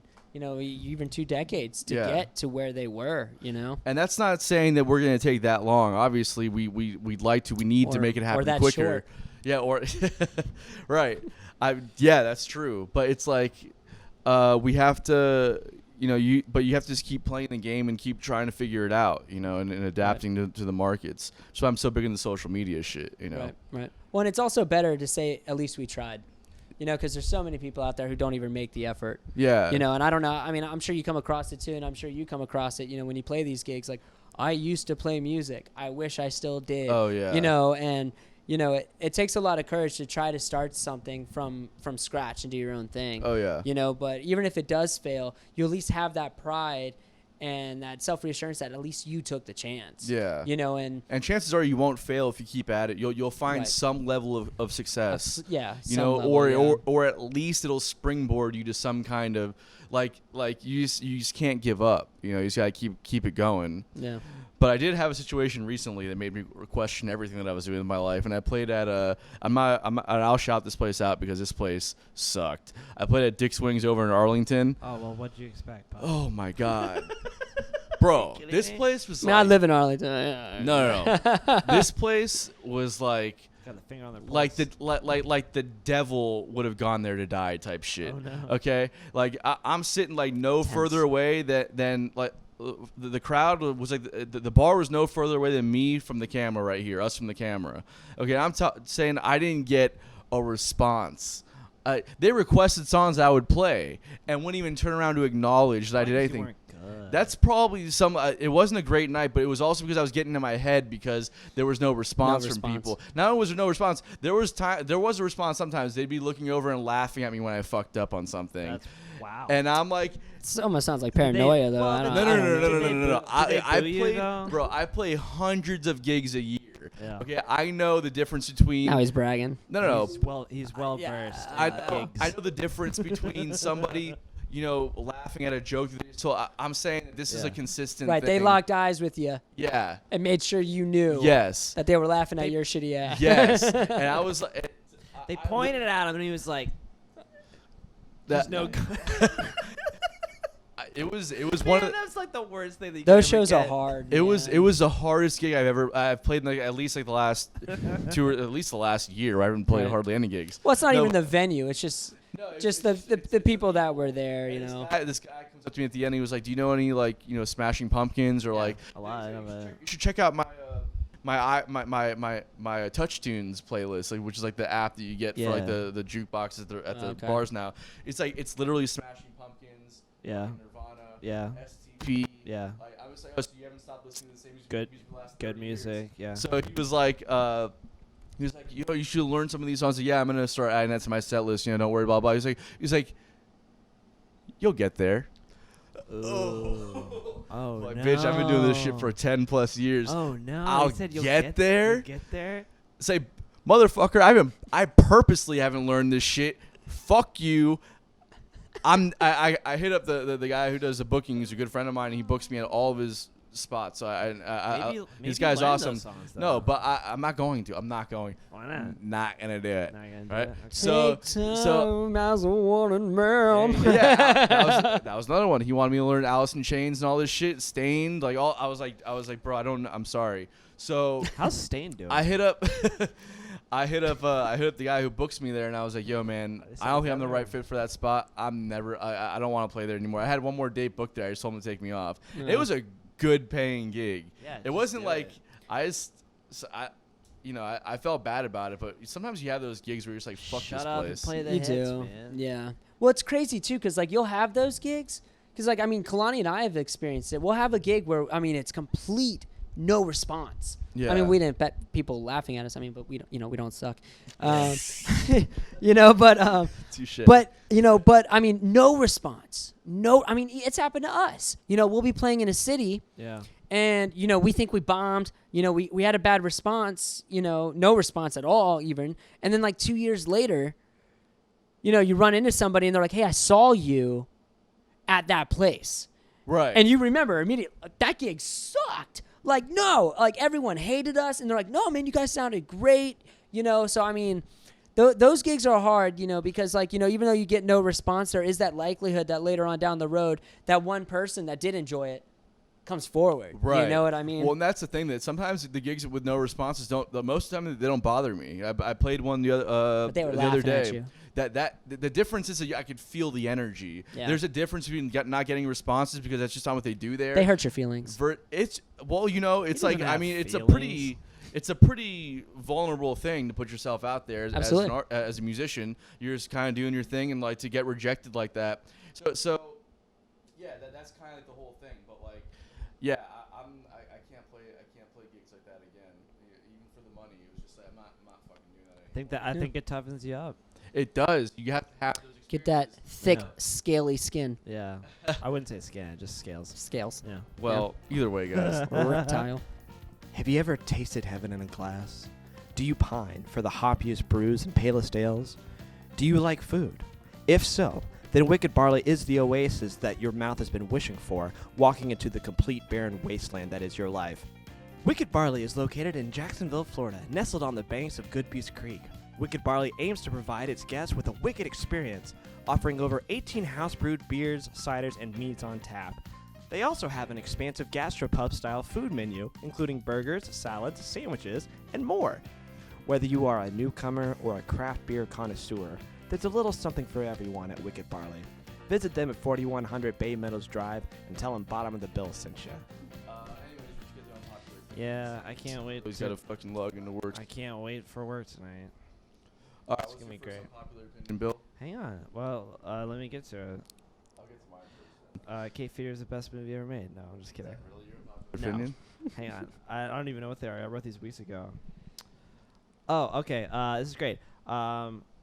David Blaine is the most underrated person of all time. I love David Blaine. Right? Okay. Did you see his thing with the fucking balloons? Yeah, it was incredible. I watched it live. Bro. I didn't watch it live. I thought it was a little weird that he kept on like being like, "Put my daughter on. I want to tell her that I love her for the 400th time." Oh, the That awkward. was weird. Did you Those see that? conversations are so awkward. Is that where he too. free Yeah, falled? but they weren't. Yeah, he free falled. He free fall, but like he held like a bunch of weather balloons and just went up in the But sky. he had an apparatus that held right, him in right. But it place. looks like he was holding it and everything like that. Still, I mean, dude, he. I think what 25,000 feet or something. yeah, like 25,000 feet up in the air. And that's just like the little. Well, I mean, that's pretty cool. Don't get me wrong, but like this shit that you see on like Jimmy Fallon, where he's like just coughing up a frog. Yeah. And you know that there's just a frog in his stomach, yeah. It's not a trick. Like it's not like a It's not It's magic, science, obviously. yeah. Like, there's no other place that frog can be, and then he swallows it. Yeah. He puts it back. I mean, he has to do it again later on that day. Guy's incredible. He's not magic. He's just incredible. But he's also good with magic tricks, though. You know, also. and sleight of hand, etc. Yeah. But Yeah. at the same time, like just the stuff that makes me amazed is like the fact that he's like holding his breath for 18 minutes, or he's like Right. buried Yeah. alive for a week, or stuff like that. I'm He's like Chris Angel light. Chris Angel is a fucking poser. Yeah.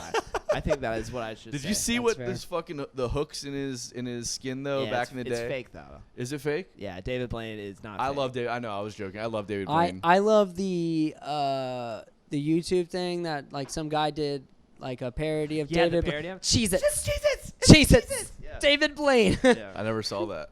It's actually really It's really really- funny. yeah, I mean, it's- it's probably not funny And then you just now. listen to the camera, just like. Yeah. Hey, I'll show Like, it to you. yeah, I I'll didn't show it even to want to you wear that sweater. later. I'll show it to you later. All right. It's a great video. It's a great What do you video. All right. So my first unpopular opinion is that beaches are overrated. Like the Like this ocean beach? beaches. Like no, Oh. just ocean beaches in general are Oh, overrated. well, yeah, it's definitely unpopular because it's like gorgeous. Unless you go to like the West Coast, those beaches aren't overrated. I don't know. You go down to Fort Lauderdale. It's gorgeous. I'm dead serious. The beaches down there, prime time. They do. I will say they do have like a lot of sand, which is pretty cool. It's like Jack's Beach. We don't have like Yeah. I actually. a variety. Like it's not like a long length of sand. You know what I mean? I thought when I first moved here, you guys that Jacksonville had tons of shoreline. Yeah. And the beaches down there have virtually Shoreline. no shoreline. Yeah. Because like because what they do down there. What do they is, do? They take dump trucks of crushed up shells and just dump them on. the Yeah, they bring beach. them in. Okay. Yeah. Every once in a while, and then so the beaches down there again goes back to my whole point about South Florida just being South Florida. I have a love-hate relationship with you. Born and raised, I love South Florida, but I also hate South Florida in the sense where it just shouldn't exist. Maybe that's my unpopular opinion. So it just shouldn't exist. Pick a lane, dude. I'm just saying. But the beaches out west, so the beaches up here, first off, are really pretty because you guys get like tide pools and like the sand is impacted. It's like real sand and like real beach. Yeah. And then on the west coast, you just have like the mountains and the cliffs and the rocks. It's really pretty. It's So really pretty out maybe there. I just like beaches a lot. Maybe that unpopular opinion doesn't work really. Mm. All right. What's well, your second My unpopular second opinion? one is there needs to be a piano-only chords website for cover songs that outlaws capos. Is that an unpopular opinion or is that just an opinion? That sounds very specific that nobody else would have an opinion counter to About, that. yeah. Wow, you'd almost say that it would be unpopular then.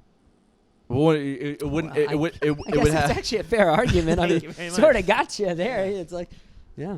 Thanks for coming into my But that's like fucking like argument. 3% Take of the a seat. population, you know, in It's- the world. It's Yeah. like no one's even thought of that before. But the Yeah. whole reason is like I'll want to learn songs. I've been learning a lot of cover songs for my solo cover gig thing that I'm working on, and I'll go to a website and I'll be like, I want to learn like I don't know, like No Doubt or something like that. Right. And I'll go there and I'll be like, yeah, so here's all the chords, and then just I was like, wow, that seems really really low. Oh, that's right.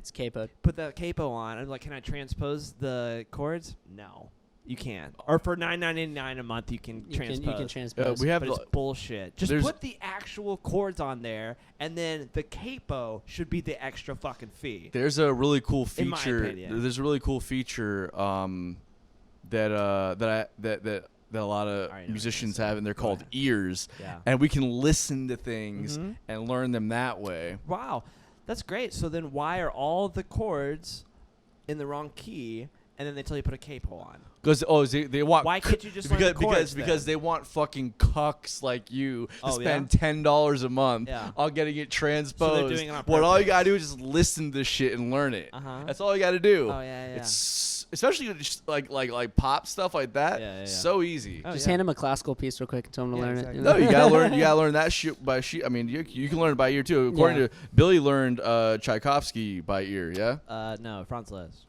Same Oh, thing, okay. really though. It's not even close. Okay, so my second unpopular opinion is that Kraft mac and cheese is the best mac and cheese. I don't care about any of your homemade shit. I don't care if you got 3 layers of the finest cheese made in fucking Italy. I want Kraft mac and But cheese. What's your favorite shapes, though? I just- Spider-Man, right? No, Yeah, the Spider-Man's regular the best noodles. mac and cheese. Spirals are good too, though. Spider-Man. Spirals are good, and then the regular noodles are good. No, wait, I'm confused. So you don't get SpongeBob or Spider-Man? That's gross. No, that's the best. No, that's the worst. I don't know. anymore. You never had Kraft mac and cheese before? No. You've never had Kraft mac and cheese? And the blue No, I don't box. like. I don't like. I don't like mac and cheese. Oh, you don't? That's Oh, a great it- unpopular opinion. That's a good. That should have been your unpopular opinion. You didn't even ask me for one yet. No, so no, you go. You I'm go just last. sitting here You go- quietly. Obviously, our own drummer hasn't even watched the show. He doesn't even know the dynamic of the show. I've Hey, watched you guys it. go last. You Newsflash. guys just take forever to. No, I'm joking. Oh, lucky for you, this is a short one. So Nobody watches this show, so we're doing Shut fine. up. that's not true. People watch it. I Yeah, look at the people watch the stats show. online. I've honestly, I have watched a few, man, and you guys do a really good job. That's an unpopular opinion right there. It is. We do a It great is. job. Billy never interrupts. You know. Gosh, better Yeah. at not interrupting. My problem is now I just want to talk about something else. No, that's So I fair. get bored talking about music. This is my last. Wait, is it your turn? No, it's my No, turn. it's your turn. Boy. The wildfires in California were started by Jewish space lasers. Lasers. Yeah, Jewish space lasers. That sounds like a QAnon Mhm. conspiracy. I Yeah. can't. I wrote this like 3 weeks ago when it Mm. was all happening. You really believe that? It's an unpopular opinion. Well, is it your unpopular opinion? Yeah, man. There's Yiddish UFOs. Yiddish. I mean, hey. Anyways, that's a dumb one. I don't like that at all. I didn't I come don't know up where to with go it. with That No, I know that's why it's Oh, dumb that you okay. said it. So, anyways, I'm gonna Whatever. go ahead and disregard that one. Not very topical anymore. I would. My last unpopular opinion. I don't know. I should if I want to go with this one or if I want to go with another one, but maybe I'll save the other one for another time. I would try human meat. That's a really good one. Really? I would. Wait. Chelsea's gonna get so mad that I said that in because she what- hates it when I say In that. what circumstance? Uh, Like if you're Like if you starving? knew it. Or are you going to like a charcuterie board filled with like ham hocks? I'm saying I could walk into a steakhouse and you could put human on the menu and I'd try it out. If I knew that they weren't like murdered or like maybe they were like They were grass fed. Humanely killed.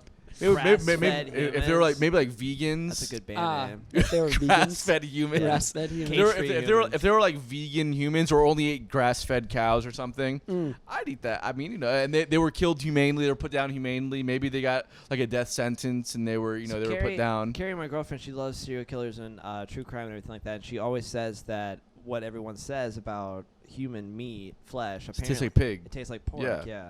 And So I would give it a shot. so I'm I like just- pork. but like what type of? I Pork? mean, I like bacon? ham. I like bacon.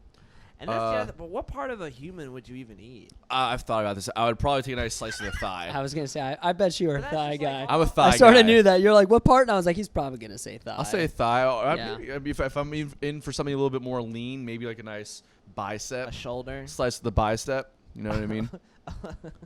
I'd preferably. I would hope that maybe like I'm thinking like I pork want shoulder. I want my human meat to have Oh, worked man. out maybe like 5 or 6 times a month, so they weren't so lean. Right. But it was and it had You some want the fat. flavor. You Well, want you the need, flavor. you need a little because really lean meat is not Yeah. good for you to eat all the time. Yeah. You know. Right. What does it look like? I mean, like I don't before know. Like, does it look like a steak? It can look like whatever it wants. I'll Guess try it it. Is all I'm depends on how saying. you cut it and I don't prepare really- it. I It can guess. look I like don't it can know. look like Can't believe whatever. we're even talking It can about look like whatever it wants to look like. I would try it. Is all I'm I'm saying. just looking at Doesn't me. have to be a dire situation. I would just put it in front of me. Let me know that they were Yeah. vegan or ate grass-fed meat and that they were put down humanely. I don't really understand how grass-fed works out. You're eating another human, so you're fucking. Well, I don't want standards them. are low. I don't want them to. No. Well, I'm saying I'm talking like I'm like Jeff Bezos rich, and I want whatever's on the menu. If you know what I mean. Wink, wink. Wink. That's what I'm saying. I don't know. It's that's definitely unpopular. I don't. Yeah. I don't think, no matter what. It's unpopular. I That's don't why I think said I it. would eat another human. No, you just Yeah. believe in Yiddish UFOs and whatnot. That was a Aaron, what's your joke. last? What's your unpopular Yeah, opinion, what's bro? your unpopular opinion? Do you have one? You know, I mean, I guess this is. I really didn't like the movie Soul. I Oh, you haven't seen didn't? it yet. No, I liked it a lot. I did not. I did not like it. I thought it was a played out thing. I think Pixar does these funny things, and I don't know. I thought it was. Everyone's like, man, it's like really deep. It's very this. I don't know. I thought it was I it was pretty lame. I thought there was- I won't lie. thought the overall message was a pretty good message. You know, I thought. Just so played out. Is it? Where else have you seen that concept? What, like another world? No. Like a computerized thing, you know, where it's computer programming. I mean, you have Well, these no. 3 subsections. I mean, Well, no. The I idea haven't seen it, so I don't the know. idea of Soul was that his entire life he's focused on the wrong things. Spoiler. Right? Yeah, it's a spoiler alert if you haven't seen Soul. He's focused on the wrong things, and then he dies, and then has to choose. Basically, he Right. tries to cheat death, right? And then there's these different levels of death. right. that- I mean, Scrooge would be one right there. You know, I mean, he has, you know, essentially Scrooge. I mean, yeah. I mean, but the overall Crazy point. Nights, The overall point of biblical, but the overall Saw. point of this Yeah. was change that of heart. Yeah. it wasn't even change of heart. The overall point was that like the meaning of life is not your passion. Like the meaning of life is Well, no, life I- itself. I gotcha. And then within that, like you have your passions and the things you want to do. I You get know, it. I that just was think pretty good. I just think it's played out. Yeah, I don't it know. wasn't supposed to And be then like a mind change. I hate the fact that they like really advertised it as like this like jazz thing, and like really in the whole film, there's I mean, maybe John like Baptiste. there's like Jazz. 10 minutes of jazz in it. John Baptiste wrote all the music for that, and then Trent Reznor scored the movie. Hell yeah. Like the John Baptiste that piano player. For Stephen Colbert, Yeah. Oh, okay. he's really good piano. Well, Yeah, I'm he's not saying amazing. I'm not You ever seen saying The the Blackbird? I'm not saying the music was show it to you. bad. I'm just saying they sort of like push it as like this like jazz movie. Like when I saw like the previews for it, it's like about a jazz musician, and like I was expecting there to be more jazz. But when he leaves, you know, the human plane and goes to the Yeah, you kids know don't really like jazz. right, you know, I don't know. I just you know, and that's why it's an unpopular opinion. You Yeah, know, so no, I feel I you. just didn't like it. I think Disney's a little bit up its own ass with messages in its fucking movies. What's the message for Snow White? Don't fuck a dwarf. I don't know. Beauty is vain, I guess. I don't know. Yeah, what I it mean? wasn't so much that it was supposed to be like a point that was like blowing your mind as much But it as seems just like they got a lot the of way that points the in their point was movies kind now, of right? portrayed, especially for a lot of musicians. Think about musicians. Like I fall into that all the time, where it's like the purpose of living is playing music. It's like, well, no, the purpose of living is just life itself. to live. Yeah. And then you do things within that spectrum. You know. right, of course. I But I don't feel know, it's man. an unpopular opinion. Yeah. Yeah. Yeah.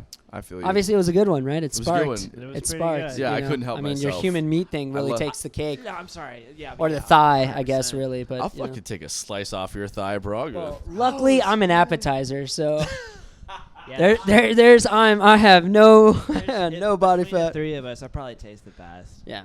Yeah, you're probably real chewy. Yeah. Yeah.